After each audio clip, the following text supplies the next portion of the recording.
शुक्रिया आपका। किसी सियासी जमात और लीडर पर पाबंदी के हक में नहीं। 9 और 10 मई के वाकयात में जिसका जो किरदार है उसे सजा मिलनी चाहिए। जिनसे ज्यादती हुई उसका अजाला किया जाए। नून लीगी रहनुमा जावेद लतीफ की प्रेस कॉन्फ्रेंस। कहा, इलेक्शन मुकर्ररा वक्त पर होने चाहिए। इलेक्शन के लिए सबको लेवल प्लेइंग फील्ड देने का मुतालबा करते हैं। जावेद लतीफ ने कहा कि पाकिस्तान को मुस्तहकम करना है तो कौम को मुकम्मल सच बताना होगा। इस वक्त कौम को मुत्तहिद करने की जरूरत है।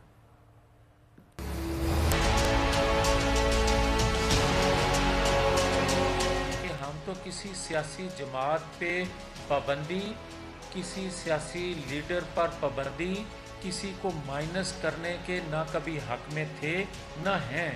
9-10 मई के कोई वर्कर है, कोई लीडर है, कोई सहूलतकार है, कोई क़यादत है, जिसका जो रोल है वो रोल की उसको सजा मिलनी चाहिए।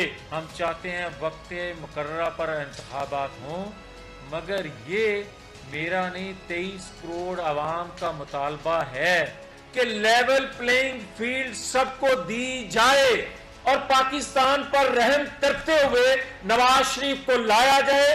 और जो लोग ये कहते हैं कि पिछले दिनों या अगले दिनों हमारी किसी से डील है कि हमारे बाद कोई और, नहीं, कोई डील नहीं है। पाकिस्तान मुस्लिम लीग नून अपने प्लेटफॉर्म से इलेक्शन लड़ेगी।